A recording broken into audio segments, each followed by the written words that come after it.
जय गुरुदेव। शाकाहारी पत्रिका 13 अक्टूबर 2000 की। इसमें से सदगुरु का पत्र साधक को साधना में बराबर बाधाएं आती रहेगी जब तक तुम्हारा मन जड़ चीजों में बंधा रहेगा। संत मत की साधना में चेतन आत्मा चेतन परमात्मा की पूजा कराती है। तुलसी के पौधे पर दीपक जलाने की आस्था बनी रहेगी तो यह जड़ पूजा है। और जहां आशा तहां पासा, मरने के बाद वही जन्म होता है। इसलिए नामदान लिया है तो चेतन की पूजा करो जिससे जन्म मरण का चक्कर समाप्त हो जाए। शिव नेत्र, ज्ञान चक्षु या तीसरा नेत्र खुलना चाहिए। जीवात्मा की आंख को ही शिव नेत्र कहा जाता है और उसके खुलने पर सारे भ्रम दूर हो जाते हैं।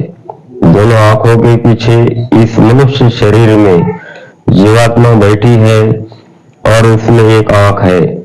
ध्यान के वक्त आंख बंद करके जीवात्मा की आंख तीसरे आंख से अंधेरे में सीधे सामने की तरफ देखो। वही अभ्यास रोज रोज करो तो कुछ ही दिनों में दृष्टि धीरे धीरे खुलने लगेगी और प्रकाश प्रकट होने लगेगा। सत्संग बराबर मिलना चाहिए क्योंकि सत्संग से ही ज्ञान, ध्यान, भजन की तरक्की होती है। सत्संग नहीं मिलेगा तो भजन ध्यान ठीक से नहीं बनेगा। जय गुरुदेव। अब देखो प्रेमियों, किसी साधक का एक प्रश्न है और वो स्वामी जी से उसने प्रश्न, स्वामी जी का साधकों के लिए पत्र है।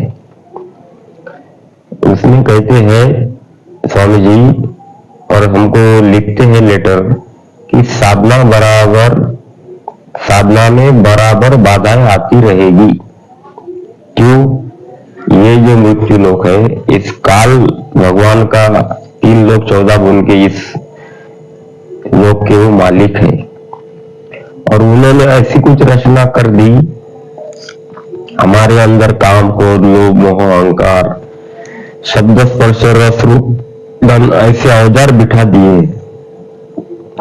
तो जब हम साधना में बैठते हैं तो हमारा मन जिस समय साधना में बैठने से पहले शांत रहता है और जैसे ही हम साधना में बैठे तो मन की भागदौड़ चालू हो जाती है। अब क्यों चालू हो जाती है? काल नहीं चाहता कि ये जीव मेरा देश छोड़कर अपने वतन चले जाए, इसलिए साधना में काल भगवान अड़ंगे डालता है। और स्वामी जी कहते हैं जब तक तुम्हारा मन जड़ चीजों में बंधा रहेगा तब तक ये बाधाएं रहेगी। अगर हमको नामदान मिल गया, अगर नामदान का काम हम नहीं कर रहे, सुमिरन, ध्यान, भजन और वही जड़ क्रिया में लगे रहेंगे तो स्वामी जी कहते हैं तुमसे साधन भजन हो ही नहीं सकता। क्योंकि संत मत की साधना चेतन है, आत्मा चेतन है और वो नाम, वो मालिक चेतन है। चेतन से चेतन की पूजा करेंगे वो चेतन प्रभु हमें मिल जाएगा। आगे कहते स्वामी जी महाराज, तुलसी के पौधे में पानी डालने की प्रथा है। अगर पानी डालते रहोगे और आस्था वही बन जाएगी। तो कहते कभी सर जहां आशा तहां बासा, मरने के बाद ये जड़ पूजा है।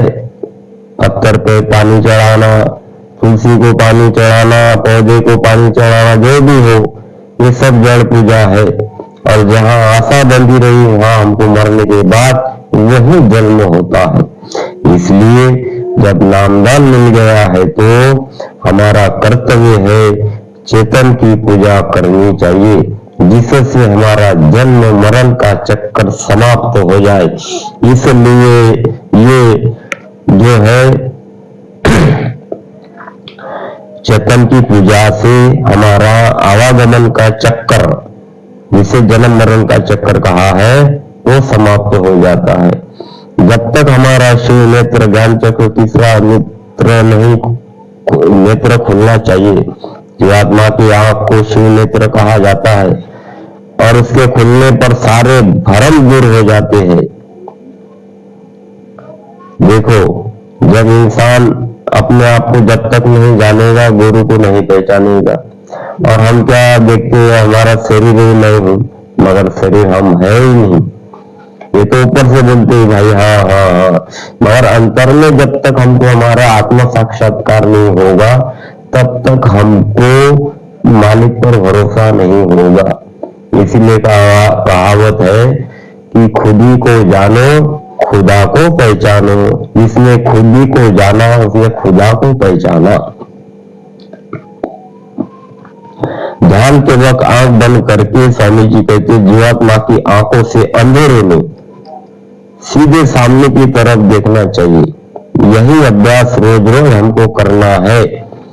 करत करत अभ्यास जड़ मत हो तो सुजान, रस्सी आप जात सिर पर पड़े निशान।